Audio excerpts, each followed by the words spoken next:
Okay, now once my file has been uploaded to AutoScript and it tells me it's complete, I will then just open it in the editor app.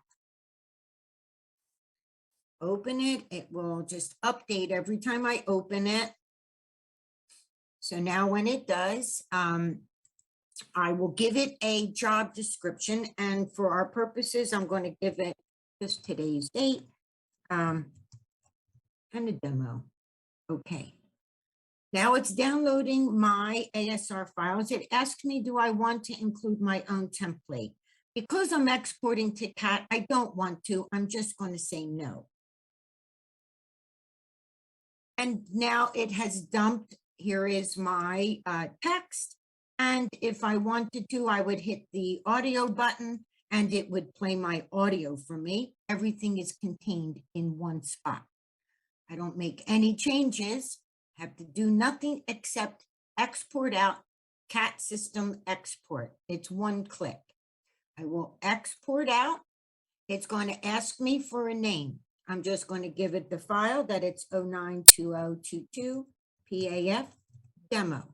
I say, okay, it's going to zip up the audio and the text for me. I say save. I wait for the dialog box to tell me that my job has been exported. Okay.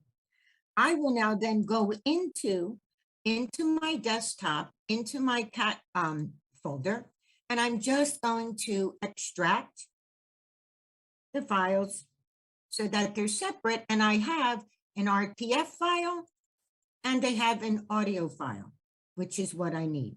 Great, I'm done with this. I now can open up my CAT software and I'm now going to import because it's an RTF. So I will import what? An RTF from where? Well, I'm going to browse to my desktop to my CAT AutoScript and there's my file. Okay. It's going to bring up my RTF file. I say, okay, it's importing it. I can put it into a special briefcase, but for now, I'm just going to put it onto my desktop. I save it. Open this file. There's my text. And I know you're impressed like I am. And there's your steno that relates to it. I first off go to my format and I apply a new layout. I'm going to pick the layout that I use every day, and I'm going to apply it to the entire document. I now have my box, my page number, and my timestamps. At this point, I want to associate the audio file. So I go under Tools, Audio, and I want to associate the audio file. Where does that live? Well, I'm going to browse to it. It's on my desktop in my CAT AutoScript. It's in this folder, and there's my audio. Select it, open it. When it asks, I say yes, boom, and now my audio is available, and I can just play it right with my hotkeys that I use, or just by hitting my play audio. At this point, it's best to define your speakers. I will sometimes reveal codes just to be sure that I'm getting all that I need to before I define.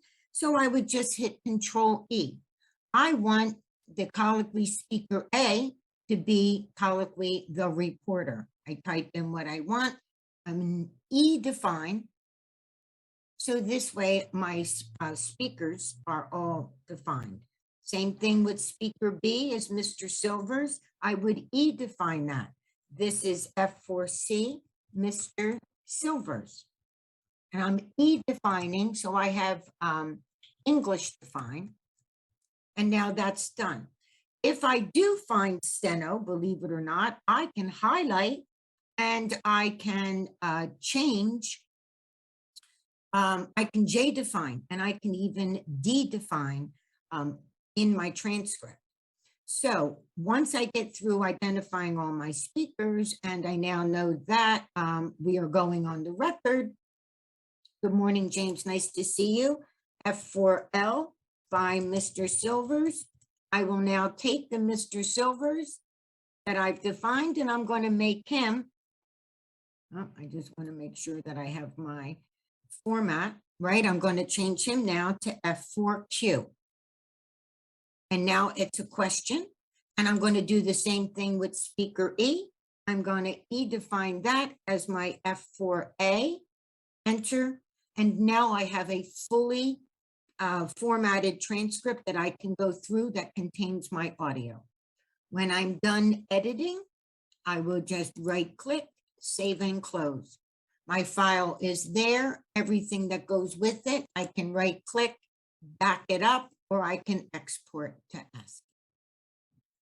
Okay, so now that we have our transcripts formatted, the one thing we always want to check is that our audio is synced with us. So when I put my, cursor here and I go to play, we received from the judge back on February 28, 2022.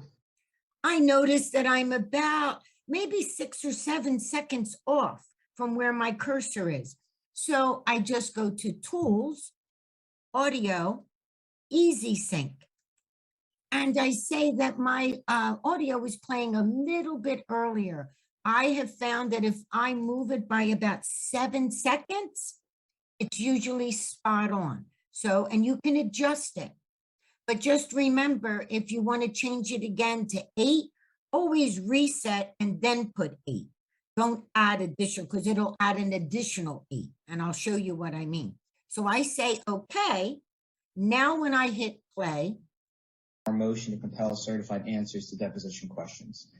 I am right on the money. So what I mean by that is if I come up here and you're like, oh, I want to come just a few more seconds, notice that I'm already at 7. See, it says it. So if I want to make it 8, I want to reset, go back up, go to my audio, and now it's at 0. Now I can make it 8 and I can change it.